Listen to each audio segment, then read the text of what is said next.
그러면 이어서 이제 페어플레이라는 얘기를 할게요. 페어플레이랑 정의라는 개념을 같이 공부해야 돼요. 정의라는 개념을 왜 같이 공부해야 되냐면 공정이라는 개념이거든요. 페어하다라는 얘기가. 근데 공정하다라는 건 정의가 공평하게 실현되고 있다는 얘기거든요. 그래서 페어하다라는 말하고 공정이라는 개념이 항상 따라다니고 그러다 보니까 롤스, 샌델, 그리고 노직 등등등 이런 사람들이, 그리고 왈저라는 사람도 요즘 많이 시험 문제 나와요. 공무원 시험 같은데. 그래서 이제 왈저 이런 사람들을 거론할 수밖에 없어요. 스포츠인데. 네. 그래서 지금부터 그걸 공부할 겁니다. 지금 보면 이제 그림을 하나 그려달라 그랬어요. AI 보고. 어떤 그림이냐면 상대방 선수가 다쳤어. 근데 그 다친 선수를 못 본 척 하는 게 아니라 도와주는 그림을 그려줘 그랬더니 이렇게 만들어 놨어요. 제가 보기에는 일부러 죽이려고 그러는 것 같았는데. 어쨌든 이제 이 그림은 상대방 선수지만 도와주고 있다. 네. 이게 페어한 거 아니냐? 공정한 거 아니냐라는 거죠. 그래서 인트로덕션에서는 별거 없습니다. 페어하다라는 말에 공정이다, 정의롭다라는 말이 들어있다. 상대방을 나와 대등한 존재로 여긴다. 똑같은 존재로 여긴다. 칸트 얘기 나오네요. 칸트 얘기. 그리고 사실 그 공리주의자 벤담 같은 사람들도 이런 얘기를 해요. 왜냐하면 벤담이 뭐라 그랬냐면 그 공공의 이익을 확대하자 그러면 다수의 이익을 보는 사람이 많은 쪽을 선택하자라고 했는데 그럴 때 한 사람 한 사람의 이익을 똑같이 1로 보거든요. 어떤 사람의 이익을 0.7로 보는 게 아니라 그러니까 대등한 존재로 본다는 거지. 그러니까 칸트도 공리주의자들도 똑같아요, 여기는. 그러면 이제 그런 상태에서 스포츠에 참여하는 걸 의미하는데 그러면 페어플레이는 페어하게 플레이한다는 것은 성문화된 룰, 그러니까 문서로 작성되어 있는 약속들만 지키는 건가? 아니다. 아니다. 진실과 성실의 정신으로 스포츠에 참여하는 것까지 포함한다. 그래서 이제 불문율 있잖아. 불문율이요. 심판이 못 봤다고 해서 반칙을 하지 않으려 하는 것도 페어한 거다라는 거죠. 뭐 등등등. 그래서 외적인 규칙과 제도를 준수하는 것뿐만 아니라 스포츠의 규칙의 바탕이 되는 도덕적, 윤리적 정신을 가지는 것까지를 의미한다. 까지 됐습니다. 그 다음에 이제 페어하다라는 말의 의미. 페어하다. 페어의 의미는, 페어는 규칙을 지키며 정정당당하게 참여하는 것을 의미합니다. 여기 정정당당하게라고 되어 있는데 이걸 학문적으로는 공정하게 아니면 정의롭게 라고 말해요. 정의롭게. 그러다 보니까 이제 저 공정이라든가 정의를 얘기하는 스포츠와 전혀 상관없는 이론가들, 학자들이 불려 나오게 되는 거죠. 그 다음에 일반적으로 성문화된 그 룰을 준수하고 진실과 성실의 정신으로 스포츠에 참여하는 걸 말한다. 그래서 공정한, 여기 공정이라는 단어 보이죠? 그리고 정정당당한 싸움, 다른 사람에 대한 배려를 가지는, 이해심을 가지는 뭐 등등등입니다. 그럼 이제 공정이 뭐야? 공정이라는 건 누구에게나 동일한 규범을 제시하는 거라고 되어 있는데 요건 공정을 소극적으로 보는 거예요. 소극적으로. 기계적 공정이라고 해요. 그러면 봐요. 제가 6살짜리 아이와 달리기 시합을 한다라고 해요. 그러면 똑같은 라인에서 출발하면 그게 공정한 걸까요? 그렇게 한다면 그건 기계적 공정이죠. 그래서 여러 가지 원칙들이 필요하죠. 너가 절반까지 앞에 가서 뛰어거나 아니면 나는 깽깽이로 뛸게 라거나 이런 약속을 하죠. 그쪽이 조금 더 공정한 거 아닌가요? 그죠? 그래서 이제 공정의 개념은 이렇게 보면 조금 소극적이고 기계적이긴 해요. 근데 페어에는 어쨌든 공정이란 뜻이 있어. 어떨 때? 축구 경기를 하는데 상대방 골대는 이따만하고 우리 쪽 골대는 요만하게 만들진 않으니까. 그죠? 그래 이제 분배 뭐 이런 쪽에 공정이 있다라고 말합니다. 그리고 타당, 옳아야 돼. 옳다라는 건 좋음이고요. 그게 악이 아니어야 된다는 걸 포함하는 거예요. 그러니까 페어한다라고 했을 때 둘이 승부 조작하거나 그래서 입을 맞춰서 그냥 설렁설렁 하는 척만 하자. 그럼 너도 똑같이 하는 척만 하고 우리도 하는 척만 해서 0대 0을 만들자. 이걸 공정이라고 하지는 않는다는 거지. 그죠? 보편적인 인식에서 옳아야 돼. 그리고 좋아야 돼. 긍정적인 가치를 추구하는 일이어야 해. 페어에는 이렇게 공정, 옳음, 좋음의 세 가지 개념이 다 들어있는 겁니다. 페어에는. 날개에 별거 없으니까 그냥 넘어갈게요. 에토스라는 개념이 하나 있다. 날개에. 에토스 좀 봐요. 에토스. 도덕적 감정을 갖게 하는 보편적인 도덕적 이성적 요소예요. 그래서 우리에게 이것도 라틴어인데 우리는 에토스를 가졌지라고 말해요. 에토스. 덕성이라고도 해석해도 될 것 같아요. 에토스와 상대되는 개념은 로고스예요. 이성, 판단력. 그래서 이제 에토스. 그러면 스포츠에 참여하는 사람에게는 에토스도 필요하고 로고스도 필요해요. 이성적인 판단도 필요하고요. 이런 덕성도 필요하다는 거죠. 이 정도만 아시면 될 것 같고요. 그럼 이제 페어플레이. 페어플레이는 어떻게 실현할 수 있을까? 아까 그랬어요. 형식적인 룰, 성문화된 룰을 준수해. 그런데 그 사회가 가진 관습이나 문화까지도 준수해야 해. 불문율도 준수해야 해. 그러니까 상대방 선수가 나와 상관없이 다쳤어. 그런데 그 선수를 도와줘야 되는 룰에 없잖아요. 하지만 축구 경기에서는 그런 선수가 있을 때 공을 밖으로 차내죠. 그건 그 축구만의 문화와 관습이니까.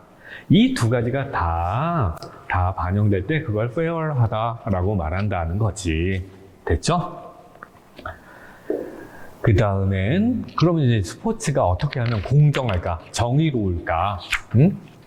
공평할까? 정정당당할까? 하면서 규칙의 유형을 좀 얘기를 해보자는 건데요.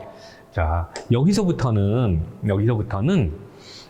스포츠만의 용어는 아니고 이게 그 사회윤리, 윤리학, 철학의 윤리학, 그 중에서도 사회윤리와 관련한 용어들이 막 나올 거예요. 그래서 어려운 단어가 있으면 외우시는 수밖에 없어요. 지금 당장 어렵겠죠? 자, 이제 구성규칙이라는 게 있어요. 스포츠가 공정하게 돌아가면 규칙을 세워야 해. 근데 규칙의 종류에 이런 게 있어. 구성적 규칙하고 규제적 규칙이 있어요. 구분만 이렇게 하면 돼요. 그 스포츠를 그 스포츠답게 하는 규칙. 그게 구성규칙. 그런데 그 스포츠가 이루어질 때 이걸 공정하고 정정당당하게 진행되게 하는 규칙, 그게 규제규칙. 이렇게 구분하면 돼요. 다시. 그 스포츠를 그 스포츠답게 만드는 규칙. 그러면 야구 경기는 9명 뛰어야 돼. 라든가 축구 경기는 쌍방이 11명이 뛰어야 돼. 유니폼의 색깔은 달라야 돼. 운동장의 형태는 이래야 해. 이게 구성규칙. 그런데 그렇게 뛸 때 이런 건 하면 안 돼. 그건 반칙이야 라고 정해서 그래서 그 정정당당하게 진행되도록 하는 규칙, 그게 규제 규칙이에요. 구분됐죠 이제? 그럼 봐요. 구성 규칙이라는 게 있는데 스포츠, 게임이나 스포츠의 진행에 대한 기본적이고 포괄적인 규칙이에요. 축구 경기에서 경기장의 넓이, 골대의 크기, 선수의 수, 유니폼의 색깔, 경기 시간 이런 것을 정하는 규칙. 규제 규칙, 개별적인 행위 하나하나에 적용되는 구체적이고 구체적인 규범. 하지 마 라는 명령의 형태로 서술됩니다. 네. 공을 손으로 만지지 마. 축구에서 이렇게. 이래야 이제 공정하게 경기가 진행되는 거니까. 얘는 이래야 그 경기가 성립되는 거니까. 라면. 그래서 이제 구성규칙. 그 경기를 성립하게 만드는, 이건 경기를 진행하게 만드는 규칙. 이렇게 구분하시면 될 것 같아요. 그 다음에 이제 규칙 중 규칙을 다시 형식적이냐 아니냐로 따져서 룰로 명문화되면 그러면 형식적 규칙, 성문 규칙이라고도 해요. 요걸 성문 규칙. 그리고 비형식적 규칙, 룰로 명문화되지 않았는데 뭐 이런 거, 부상 선수를 위해서 공을 밖으로 차내는 이런 것들, 이런 것도 있다 라는 거지. 여긴 시험 문제거리는 아닙니다. 그냥 상식적으로 알고 있으면 돼요. 그 다음에 에토스라고, 아까 에토스라고 있었죠? 자, 그게 친하게 잘 지내고 있구만요. 사람들에게 도덕적 감정을 가지게 하는 보편적인 도덕적이고 이성적인 요소 같은 것들. 그러니까 이제 스포츠에서 에토스는 이런 거일 것 같아. 그러니까 형식적인 규칙만이 아니라 비형식적인 룰, 불문율까지도 이렇게 받아들이고 그걸 행위하는 일. 이런 것들이 에토스가 실현되는 방식이다. 이럴 수 있겠죠. 그죠? 자, 제가 지금 말이 좀 빨라진 것 같은데 알아듣고 계시겠죠? 여기는 어려운 내용을 하는 건 아니고 기본적인 지식을 지금 빌드업하고 있는 거예요. 조금씩 쌓아가고 있는 것 뿐이에요. 자, 어쨌든 스포츠에 참여하는 사람에겐 에토스가 필요해. 그건 도덕적인 감정을 가지게 하는 요소야. 예요. 에토스가 단독으로 시험 문제에 나올 수도 있어요. 단어 시험으로. 그럼 이제 페어하다라는 얘기를 한번 해보자. 그럼 페어플레이에 대한 설명으로 적절하지 않은 걸 골라보도록 할게 라는 겁니다. 그러면 이게 뭐였죠? 이게 공정하다라는 거죠. 공정. 정정당당함. 정의로움. 그죠? 그래서 생각나는 거 다 한번 적어보자 라는 거예요. 그러면 성문율 뿐만 아니라 불문율도 지켜야 해. 더하기 에토스의 감정도 가져야 해. 뭐 등등등 이런 단어들이 생각나는데요. 저는 여러분들도 공부한 다음에 항상 이렇게 정리해 보세요. 이건 이제 제가 예전에 공부했던 방식이거든요. 학교 다닐 때 공부하고 나면 항상 단어 생각나는 거 막 이렇게 써보는 거야. 자, 여러분들 해보시면 돼요. 그러면 이제 복조 적절하지 않은 거네요. 개인의 의도나 목적에 따라 변화하는 도덕적 행위다 그랬어요. 의도나 목적이 아니라 언제나 어디서나 적용되는 일종의 보편성을 가진 것이라고 해야 되는 거 아니에요? 요거 아니라 보편성을 가져야 해 라고 말해야 되지. 그러면 이거 당장 틀렸네. 그죠? 그 다음에 규칙의 준수라든가 상대 존중은 근대적 시민의 도덕 규범하고 일치해. 그 자유민주주의의 시민들도 그래야 해. 사회생활할 때. 맞네. 그죠? 그 다음에 규칙의 준수로서 페어하다라는 것은 행위에 대한 요구와 제재를 의미한다. 네, 페어한 플레이를 행위하라고 요구받아요. 그리고 그거 안 하면 제재의 대상이 된단 말이에요. 그 다음에 패자 앞에서 과도한 승리의 세레모니를 하는 것은 규범으로서 페어 플레이를 위반하는 것으로 볼 수도 있다. 근데 상대에 대한 존중과 배려가 없는 거니까. 그럼 답은 다 맞는데 요놈 하나만 틀렸다라는 거죠. 자, 이런 식으로 문제를 푸셔야 돼요. 이건 좀 쉽게 나온 거예요. 그 다음에 스포츠에서 형식적 공정을 유지하려고. 형식적 공정이에요. 형식적 공정이라는 건 룰 이런 거 생각하시면 돼. 그리고 규칙 이런 거 생각하시면 돼. 룰과 규칙의 유지를 위해서 가장 필요한 것은 뭐냐라는 거예요. 형식은. 네, 블라블라블라블라블라. 이거는 진짜 초등학교 수준의 문제네. 초등학생들도 안 들리겠다. 자, 그래서 답은 얘기 안 하고 넘어가겠습니다. 직접 풀어보세요. 제가 이렇게 훅 넘어갈 때 여러분들은 강의 들으시다가 잠깐씩 이렇게 끊으세요. 그래서 문제 풀고 그러세요. 자, 그 다음에 이제 스포츠의 공정성의 확보예요. 스포츠의 공정성의 확보, 정의로움의 확보예요. 그래서 정의 실현 방안이라고도 써 있어요. 정의 그러면 항상 가장 먼저 롤스라는 사람을 찾아보시면 돼요. 이 사람은 정의와 관련해서 항상 거론되는 사람이에요. 하버드 대학의 교수셨고요. 그 다음에 이 사람은 자유주의자예요. 자유주의자. 그래서 몇 가지의 규칙을 정해놓고 그 규칙 안에서 자유경쟁하고,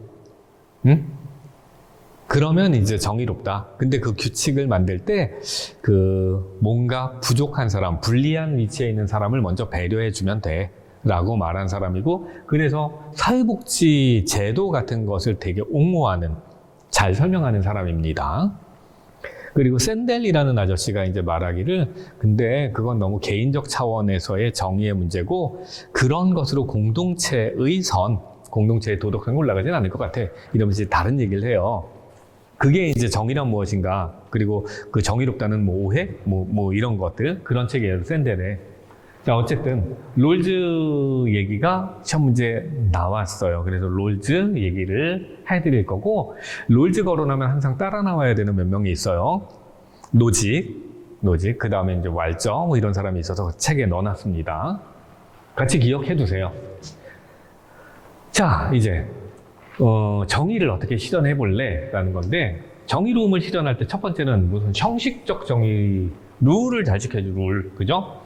그래서 형식적 정의의 원리로 분배의 원칙이 공평하고 일관되게 적용돼야 돼. 뭔데? 축구하면 골대의 크기는 똑같아야 돼. 뭔데? 축구하면 선수의 수도 똑같아야 돼, 양 팀이. 뭐 이런 거지. 근데 그것만 그래야 돼? 만약에 상대방이 다친 선수가 있으면 어떡하지? 그럼 다친 선수는 교체해서 선수 수를 맞춰야 돼. 근데 말이야, 상대방이 반칙을 해서 쫓겨났으면 어떡하지? 그 경우는 다르잖아. 그럼 어떡하지? 그럼 그 한 명은 빼야 돼. 그건 다른 거야. 이런 거예요. 그래서 같은 경우는 같게 해주고 다른 경우는 다르게 적용해야 돼. 반칙해서 선수가 이제 불리해진 건 걔는 빼버려야 돼. 그래서 다른 조건을 만들어 버려야 돼라는 거예요. 그래서 원래 이제 롤즈에게 있어서는 스포츠 학자가 아니기 때문에 똑같은 노력과 기여를 한 선수에겐 같은 금액의 월급을 주자. 근데 기여가 적은 사람에겐 적은 월급을 줘야 돼. 같은 건 같게 다른 건 다르게 이렇게 만들어주는 게 형식적 정의의 원리야. 이렇게 말해요. 그러면 이제 우리 스포츠에 적용하면 그래, 선수단의 월급을 만들 때, 연봉 만들 때 주전 선수에게 많은 거 주고 그리고 주전이 아니었던 비주전 후보들에겐 기여가 적으니까 조금만 주자. 이럴 수 있겠지. 그죠? 그 다음에 이제 아까 얘기했던 것처럼 축구 경기를 할 때 상대방과 이 팀의 골대의 크기라든가 운동장의 크기라든가 경기에 뛰는 선수의 수는 똑같아야 돼. 뭐 이런 거. 그럼 이제 실질적 정의는 어떻게 하냐라고 봅시다. 근데 실질적으로 공평해야 해. 응? 실질적으로. 만약에 축구 경기를 했어요. 근데 축구 경기를 하는데 우리는 성인인데 상대방이 초등학생들이야. 그래도 똑같이 11명, 그리고 뭐 축구 골대의 크기 똑같이 만들고 경기장의 크기도 똑같이 해야 되는 게 맞아요? 그래도? 그건 좀 애매해지잖아요. 그죠?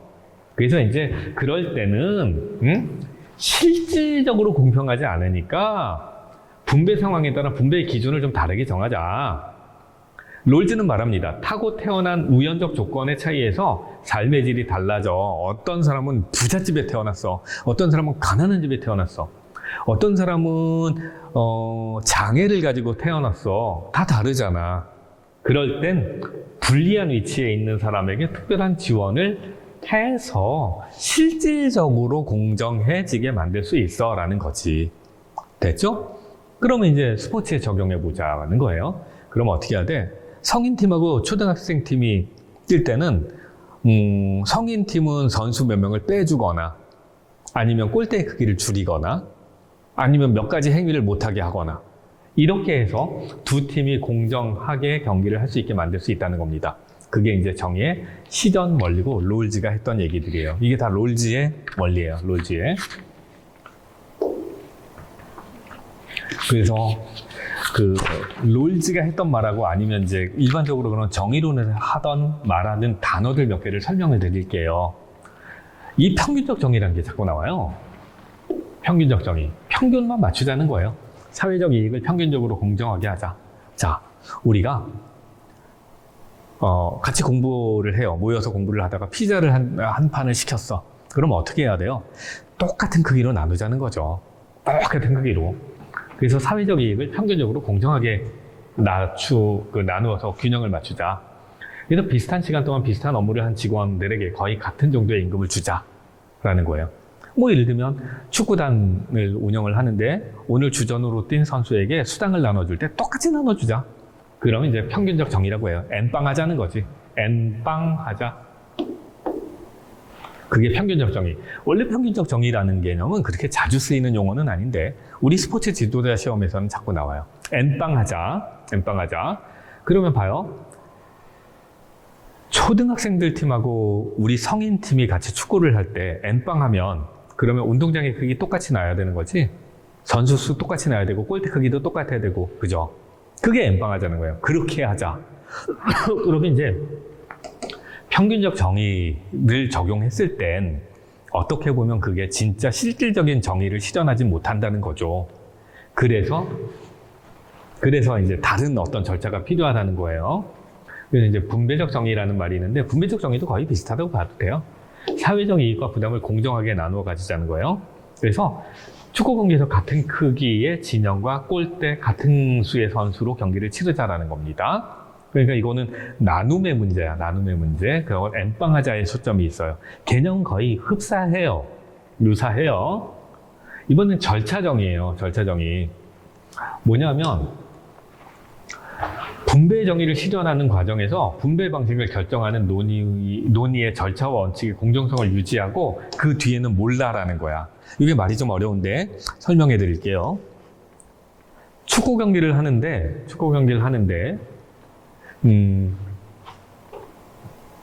바람이 많이 부는 날이에요. 바람이 얼만큼 부냐면 공을 차면 공이 쫙 뻗어나가야 되는데 공이 뻗어나가지 않고 중간에 이렇게 꺾여. 꺾여. 그래서 뭐 패스를 하거나 롱킥을 차거나 이럴 때 되게 한쪽이 불리한 입장이에요. 근데 한쪽은 바람을 등에 지고 하니까 공을 차면 이 바람의 힘 때문에 공의 속도가 빨라져.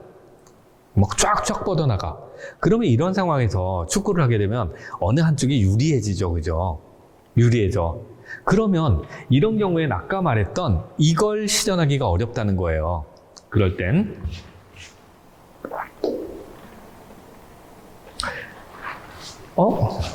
야, 어디 갔니? 여기. 네, 분배의 정의를 실현하기가 어렵고요. 평균의 정의를 실현하기도 어려워요. 어느 한쪽이 일방에 유리하니까. 그죠? 바람 등지고 하는 쪽이 훨씬 더 유리하겠죠? 그럼 어떻게 하냐고. 그럴 때는 그 불공정한데 게임을 포기하냐고.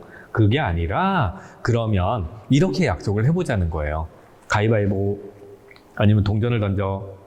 그래서 이긴 쪽이 진영을 먼저 선택하게 하자고. 거기에 합의한 다음에 게임을 하자고.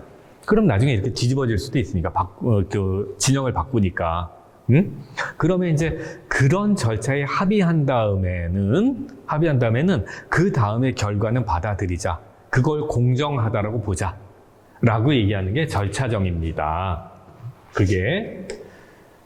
그래서 절차정의라는 건 뭐 축구에서 전후반 그라운드의 사정이나 바람의 방향이 다를 때 동전 던지기 같은 것으로 진영을 선택하고 그걸 받아들이게 하는 것. 그 절차엔 합의했잖아. 그 합의의 과정에 뭐 강압이 없었다면 그거는 공정하다라고 보자라는 거고요. 그 다음에 이제 교정적 정의라든가 법적 정의라고 하는데, 근데 그렇게 경기를 해. 그러다가 우리 편이 골을 넣어야 되는데 상대방이 다리를 걸었어. 그래서 골 넣기 직전에 이 사람이 골을 못 넣고 다쳤어. 그럼 어떻게 해야 돼요? 다리 건놈을 추방해야 되는 거지. 그지? 근데 그것만으로도 부족해. 왜냐면 우리는 한 골을 넣을 수 있는 찬스였거든. 그럼 페널티킥을 주자라는 거지. 그런 것들이 교정적 혹은 법적 정의예요. 그래서 이제 배상적 정의라는 게 있고, 손해나 손실을 똑같은 가치로 회복시켜주는 거예요. 페널티킥. 형벌적 정의, 너퇴장 이거죠. 너퇴장. 이런 정의가 있어요. 여기선 용어만 정리하시면 돼요. 용어들만. 그 다음에 이제 분배 정의의 시전인데, 스포츠에서 분배 정의는 어떻게 해? 그러면 조건을 동일하게 적용해서 공정성을 확보해보자 라는 겁니다. 그래서 이제 그 전후반에 양 팀의 진영을 바꾸어 보자, 뭐 이런 것도 분배의 정의에 해당해요. 그 다음에 절차적 정의는 어떻게 하자? 아까 했죠? 동전 던지기, 제비뽑기 이런 것으로 진영을 결정하는 것. 절차적 방법으로 정의를 실현하는 방법이라고 합니다. 롤스라는 사람이 했던 얘기예요. 롤스는 축구 얘기로 한 게 아니라 일반 사회 얘기로 했어요. 그럼 보기를 봐요. 보기. 문제예요.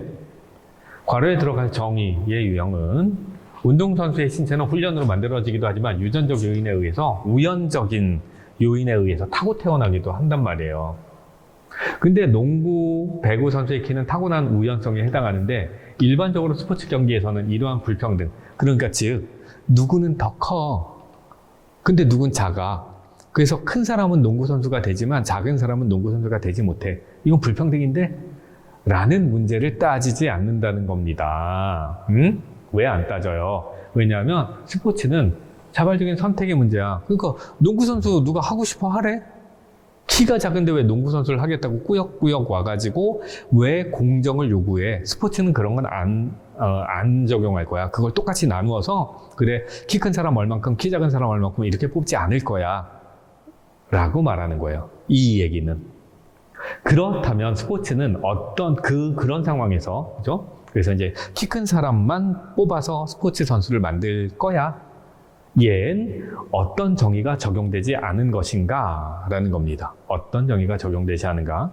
자연적 정의라는 것, 즉 절차 정의라는 건 뭔가 불공정한 상황이 있을 때 절차에 합의하고 절차를 통해서 해결하자 하니까, 즉 분배적 정의, 똑같이 나눠 가지자라는 거잖아요. 그죠? 이제 근데 똑같이 나눠 가지자는 거에 초점을 두면 분배적 정의, 그리고 똑같이 맞추자라고 하면 평균적 정의예요. 그래서 지금은 평균적 정의라는 말이 조금 더 맞을 것 같아요. 얘는. 응? 그래서 농구 선수를 우리나라 사람들의 평균 키로 맞추자거나 이러진 않는다는 거지. 자, 이 문제는 좀 어려워요. 게다가 저는 이게 더 어려운 게 평균적 정의라는 말을 잘 쓰지 않아요. 정의에선. 분배라는 말을 좀 더 많이 쓰지. 자, 어쨌든 그래서 조금 저한테는 어려운데 여러분 외우세요. 평균이란 말을. 이제 주요 학자들의 정의론을 몇 개를 공부를 합니다. 의도적 파울. 네, 다 했네요. 주요 학자들의 정의론이에요. 이게 정의의 여신이라면서요. 눈 가리고 칼을 쥐고 있고요. 그리고 저울을 들고 있대요. 그래서 저울을 똑같이 맞춰야 되고, 저울을 똑같이 맞추지 않은, 그래서 불리한 상황이면 칼로 응징해버리는 정의의 여신이래요. 법의 여신이기도 하고요. 자, 이번엔 롤스의 분배의 정의예요. 롤스의 이론을 조금만 더 자세히 설명할게요. 이 사람은 공정해야 돼 라고 말해요. 공정으로서의 정의를 얘기합니다. 공정해야 돼. 근데 어떻게 해야 돼? 이 사람은 기본적으로 분배의 절차가 공정해야 된다라고 봐요. 분배, 나누어 가지는 절차가 중요하다고. 분배가 중요한 게 아니라 여기가 중요해. 이 사람 절차 정의 얘기한 사람이에요. 그래서 그 결과도 공정하다고 봐요. 혹시나 뭐 원초적인 입장에서 무지의 베일을 쓰고 합의하자, 뭐 이런 말 들어봤어요? 이 롤스가 했던 얘기예요. 절차를 공정하게 세우기 위한 방법인데, 우리가 어떤 존재인지 몰라. 다른 사람이 어떤 존재인지 몰라. 내가 사회 안에서 어떤 존재인지도 몰라. 이런 상태에서 모든 사람이 공정하게 대접받을 수 있는 룰을 세우면, 그러면 최대한 공정한 룰이 만들어질 거라는 거지. 그리고 그런 룰이 만들어지고 그 룰에 따라 생활하면서 살아가면서 가지게 되는 불평등은 감수하자는 거죠. 그게 롤스의 주장이에요. 좀 말이 어려운데요. 케이크 있다 칠게요. 생일 엄마가 괜히 케이크를 사줬네 꼬맹이들한테. 그래서 케이크를 나눠 먹어야 되는데 나눠 먹을 사람이 7명이네. 6명이라고 합시다. 나누기 편하게 6명이네. 근데 6명이 아무리 잘 나눠도 어떤 놈은 더 큰 걸 먹고 어떤 놈은 작은 걸 먹을 거란 말이죠. 그러면 공정하지 않다는 거지. 근데 절차를 세우면 돼. 절차를. 자, 한 명이 자, 네가 잘라볼래? 라고야. 네가 잘라. 6조각으로. 잘랐어. 이런 거지. 잘랐어. 근데 얘는 어떤 상태에서 자르냐면 지가 이 덩어리 중에 뭘 먹을지 모르는 상태에서 자르자는 거예요. 그리고 이제 조건은 이 케이크를 모든 사람들이 다 좋아한다는 조건이어야 되겠죠. 그죠? 야, 이렇게 잘랐어. 그러면 얘는 자른 놈은 자기가 이 덩어리 중에 어떤 걸 고를지 모르는 상태에서 잘라야 되니까 선택을 맨 마지막에 하게 놔두자는 거야. 맨 마지막에. 그러면 얘는 똑같이 나누려고 노력할 거예요. 그지? 똑같이 나누고 최대한 공정하게 나누려고 할 거고, 바로 그런 절차가 마련되면 그럼 정의가 실현되는 거야 라고 보는 게 롤스의 절차의 정의예요. 응? 바로 그렇게 하면 개인의 노력과 무관한 우연적 요소로 나타나는 사회 불평등을 조금 조정할 수 있다고 보는 거죠. 그래서 최저임금제라든가 아니면 최저 빈곤층들 이렇게 지원하는 여러 가지 정책들, 그걸 만들어 보자는 거예요. 그걸 누가 탈지 모르는 상태에서. 내가 그걸 탈지도 모르잖아. 실업급여도. 그래서 이제 그걸 만들어 놓으면, 그러면 부잣집에 태어났는지 가난한 집에 태어났는지 하는 우연적인 요소 때문에 나타난 불평등을 조금 해결할 수 있을 것 같다라고 보는 겁니다.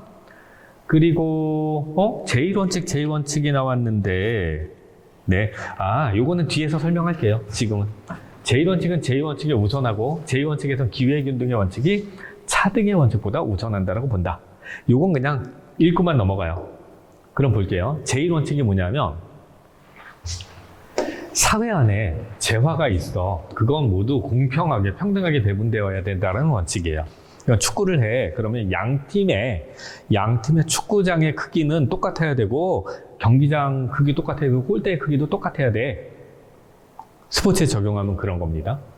그런데 이제 제2원칙이 있어요. 차등의 원칙이라는 게 있습니다. 그런데 가치의 불평등한 배분은 사회의 최소수혜자에게 유리할 때만 허용돼. 그러니까 공평하게 나눠야 되는데 어떨 땐 공평하게 안 나눠질 때도 있겠지. 그러면 제일 불리한 사람이 그런 경우엔 제일 불리한 사람이 제일 큰 이익을 가져가야 돼. 이게 이제 차등의 원칙이에요. 그 다음에 이제 기회균등의 원칙은 사회 경제적 불평등은 원천이 되는 모든 직무와 지위를 획득해야 위한 공평한 기회가 제공된 이후에 발생해야 해라는 거예요. 그러니까 절차의 정의가 마련된 다음엔 그 다음에는 불평등이 생겨도 어쩔 수 없어라는 거죠. 자, 스포츠에 적용할게요. 스포츠에 적용하면 자, 골대의 크기, 축구장의 크기 똑같아야 돼. 근데 분리할 때가 있네. 분리할 때가 있으면 그러면 만약에 꼬맹이들하고 어른들하고 축구를 해? 그러면 꼬맹이들한테 유리한 걸 주는 게 맞아라는 게 이거예요. 불리한 사람한테 유리한 걸 줘라. 그럴 때 이제 공평한 건 아니지만, 공평한 건 아니지만 그건 공평한 거다라는 거지. 그 다음에 이제 그런 다음에 그 이후에 불평등한 상황이 생기는 건 어쩔 수 없다는 거예요.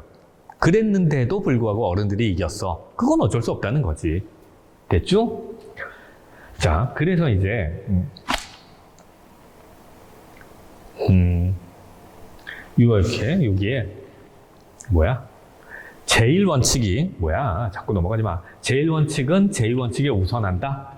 그 얘기가 아까 그겁니다. 그 다음에 이제 기회균등의 원칙이 차등의 원칙에 우선한다. 자, 기회균등의 원칙이 차등의 원칙에 우선한다라는 겁니다.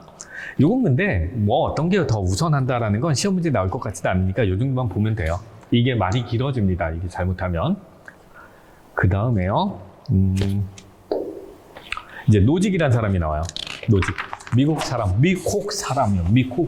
신자유주의자.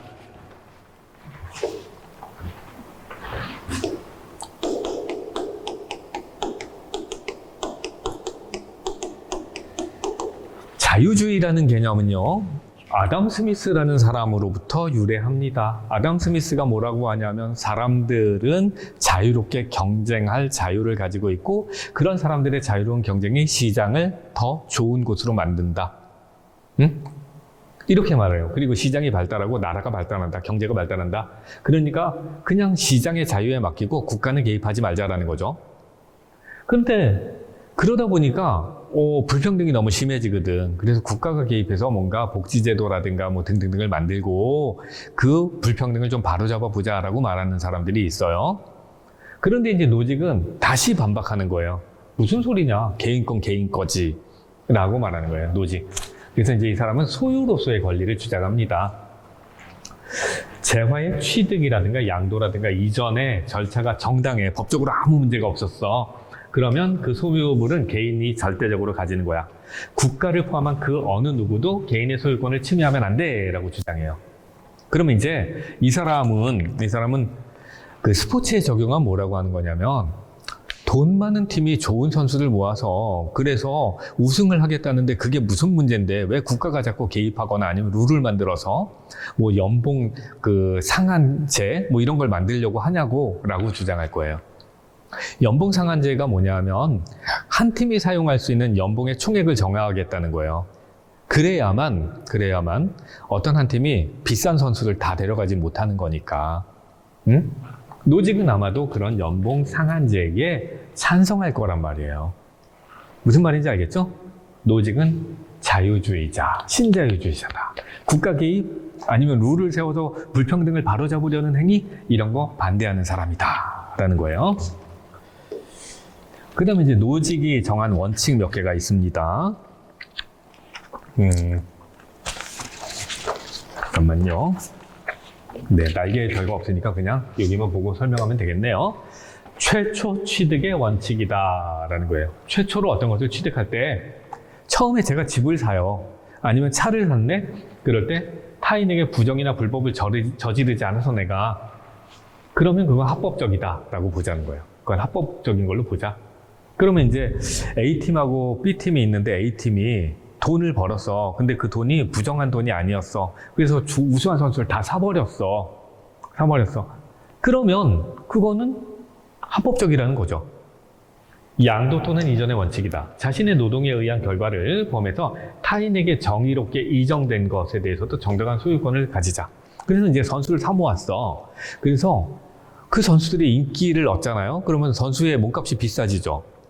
그래서 몸값을 불린 다음에 더 많은 돈을 받고 다른 팀에 팔았어, 선수를. 양도한 거야. 이전시킨 거지. 그러면 그 대가는 자기 거라는 거지. 그 대가 자기 거다. 국가에 세금을 낼 필요가 없다. 그게 노직의 양도 이전의 원칙. 그 다음에 이제 교정의 원칙.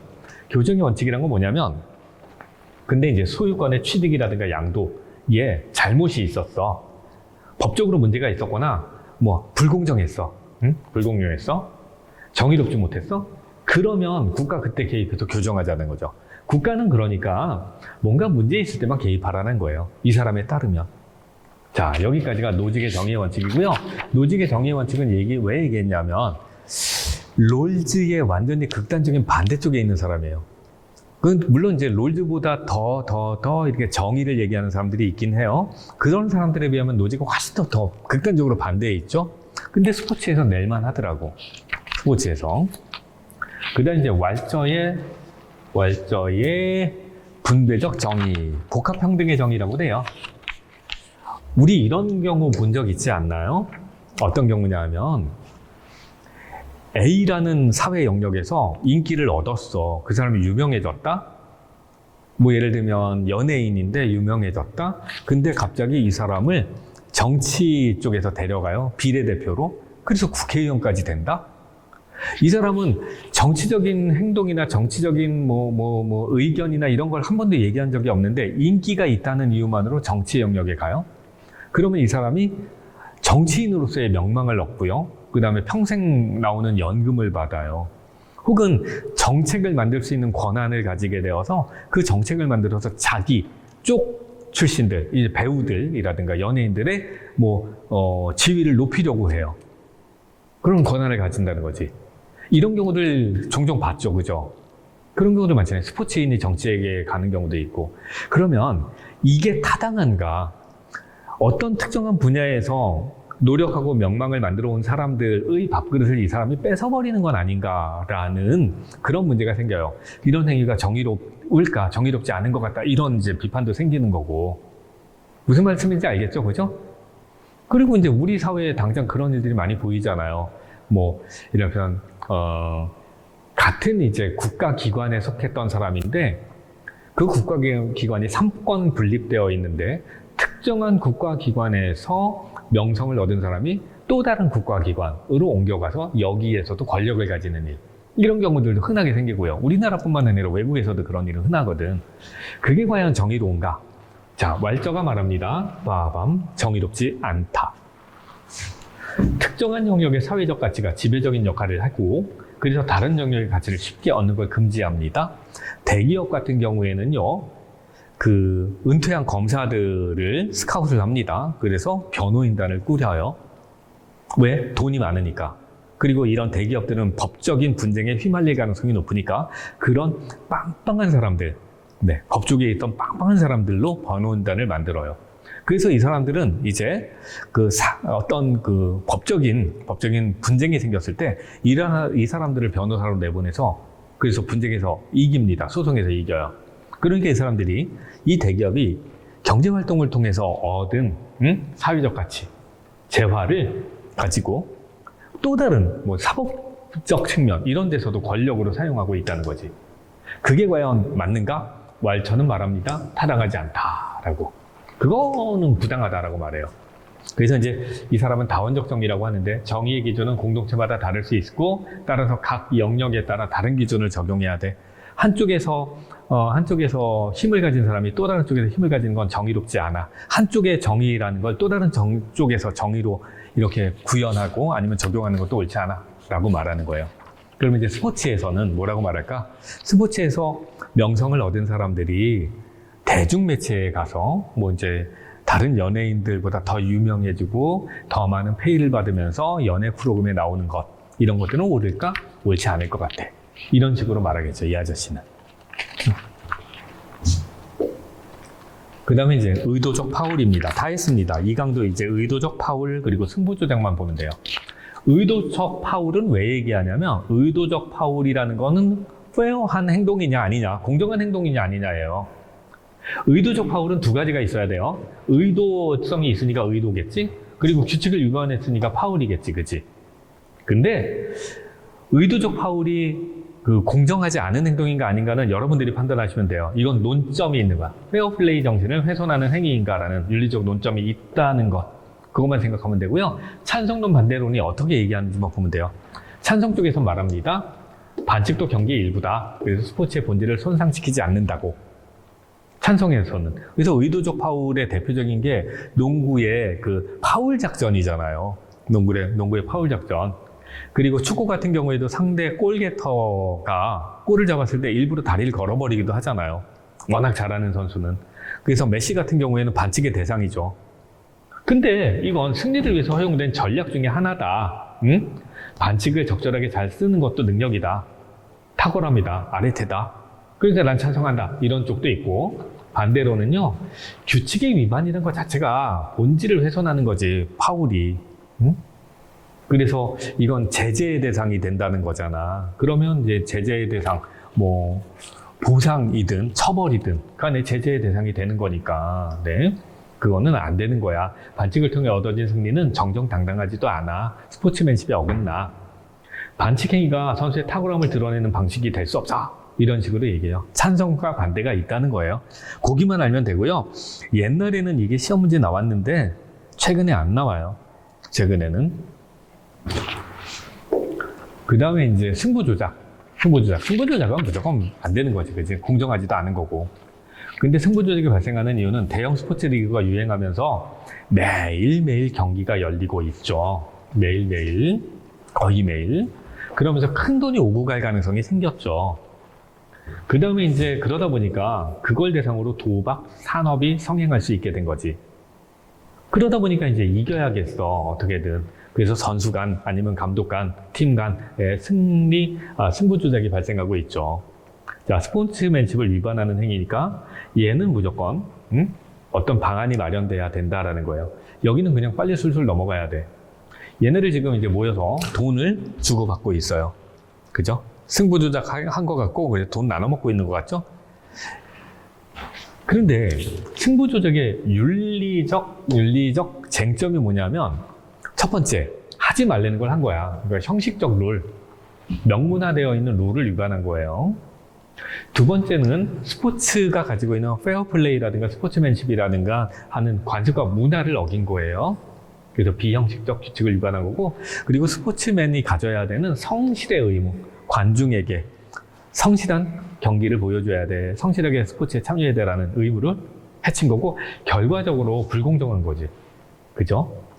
그러면 이제 여기 시험 문제 나올 건 없어요. 이걸 또 이거 이렇게 외울 필요 없어요. 그렇게 안 나와.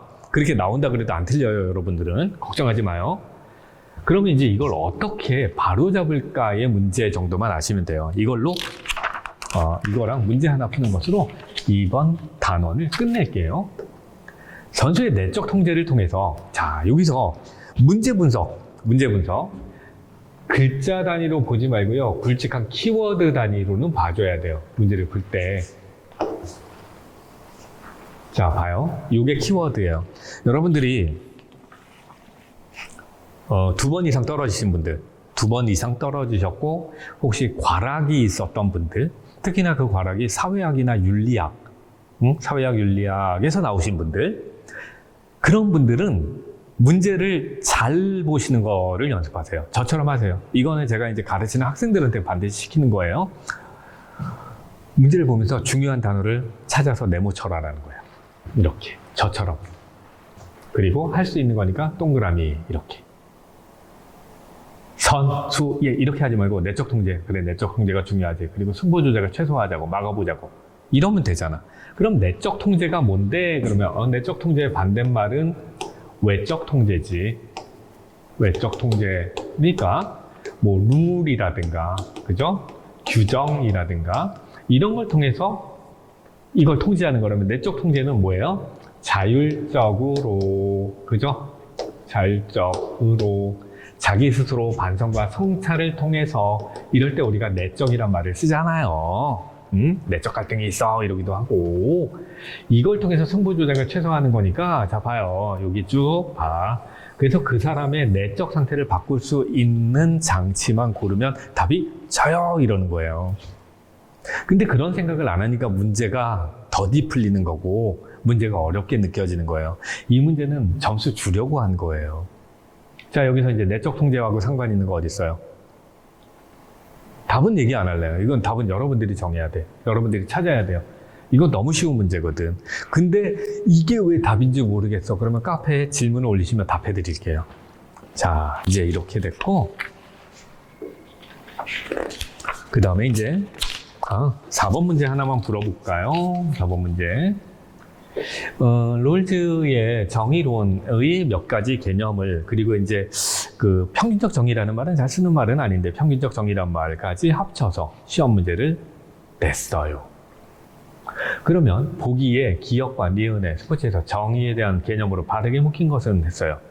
이게 평균적 정의란 말을 잘 쓰는 말이 아닌데 그걸 시험 문제 내려다 보니까 문제가 틀렸어. 그래서 답이 두 개일 거예요, 이게. 볼게요. 핸드볼에서 양 팀의 동일한 골대의 규칙을 적용해. 똑같이 해, 똑같이.